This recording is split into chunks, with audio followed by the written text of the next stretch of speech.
Bonjour, je suis Virginie Hubert, je suis coach et art thérapeute et je viens de lire un livre de Frédéric Lenoir, le livre Vivre dans un monde imprévisible.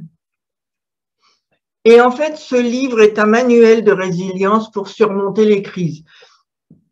À l'heure où je réalise cette vidéo, nous sommes en août 2021, toujours dans la crise sanitaire. Et cette notion de crise commence à être sacrément pénible à vivre pour de nombreuses personnes. Alors je ris, mais de temps en temps, j'ai pas du tout envie de rire.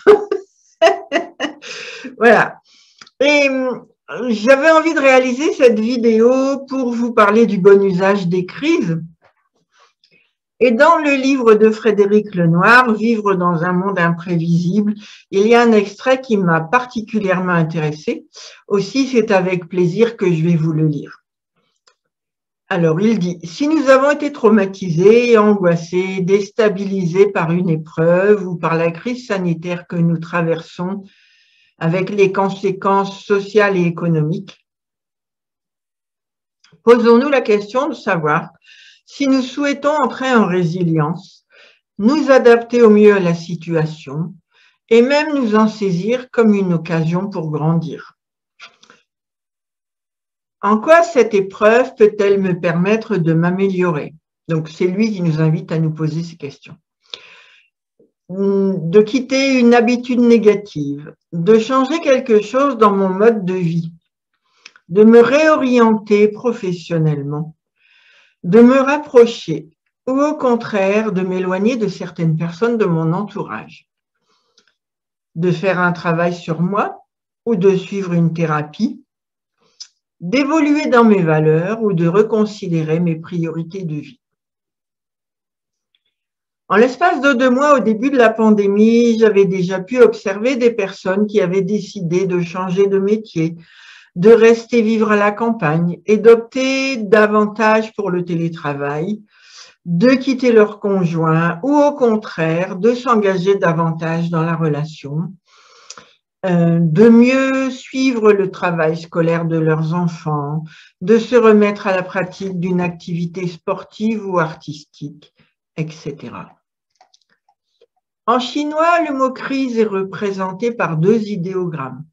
L'un signifie danger et l'autre signifie opportunité. Et l'étymologie du mot crise en grec signifie qu'il faut faire un choix. Toute crise, personnelle ou collective, doit nous conduire à faire des choix ou à saisir de nouvelles opportunités qui s'offrent à nous. Comme le dit le psychologue suisse Carl Gustav Jung, l'un des grands pionniers de la psychologie des profondeurs, les crises, les bouleversements, la maladie ne surgissent pas par hasard. Ils nous servent d'indicateurs pour rectifier une trajectoire, explorer de nouvelles orientations, expérimenter un autre chemin de vie. Voilà, c'est la fin de l'extrait. Alors, je vous invite à la réflexion suivante.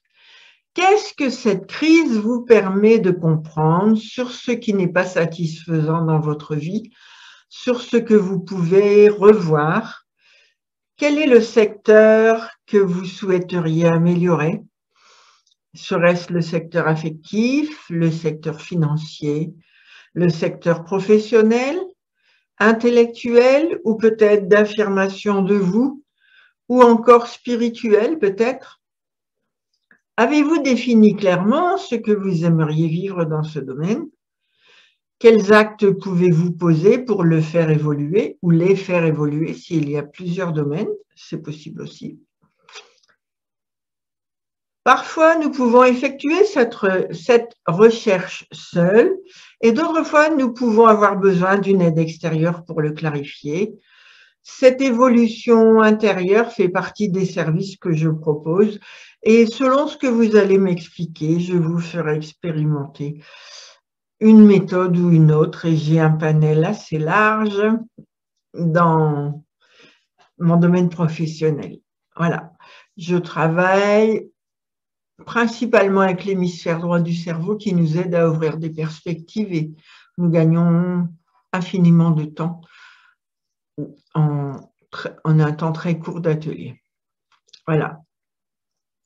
N'hésitez pas à me contacter, c'est avec un vif plaisir que je vous accompagnerai dans ce cheminement. Si vous n'êtes pas encore abonné à ma chaîne, n'hésitez pas sur YouTube à cliquer sur le bouton abonner en dessous et comme ça vous serez certain de recevoir les informations des nouvelles vidéos que je mets en ligne. Voilà, au plaisir de vous accompagner sur ce chemin magnifique.